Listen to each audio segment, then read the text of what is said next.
আমি এখন অন্নপূর্ণা ভাণ্ডার এই ফর্মটা ফিল আপ করতে বসেছি। অন্নপূর্ণা ভাণ্ডারে টাকা পাবো কি পাবো না সেটা অনিশ্চয়তা বা পরের। এখন আমার বইয়ের এই টাকাটা পেলে আমার পারিবারিক আর্থিক অবস্থার একটু উন্নতি হবে এবং আর্থিক দিক থেকে একটু সহযোগিতা হাত বাড়িয়ে দেবে আমার স্ত্রী। এই আশায় ফর্ম ফিল আপ করতে বসেছি। দেখতে পাচ্ছি 12খানা পাতা।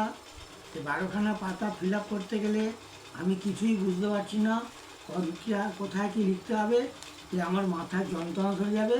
আমার চাই না এই অন্নপূর্ণা ভাণ্ডার। এইটাই ছিল আমার অন্নপূর্ণা ভাণ্ডারের পাবো আশায় ফর্ম ফিল আপ করতে বসেছিলাম, কিন্তু আমি ফর্ম ফিল আপ করতে পারছি না। আমার অন্নপূর্ণা ভাণ্ডার চাই না। আমার পুরানো লক্ষ্মী ভাণ্ডার ছিল, সেই লক্ষ্মী ভাণ্ডারটাকে আমার ফিরিয়ে দাও। আমার ফর্ম ফিল আপ করার দরকার নেই, অন্নপূর্ণা ভাণ্ডারের প্রয়োজন নেই।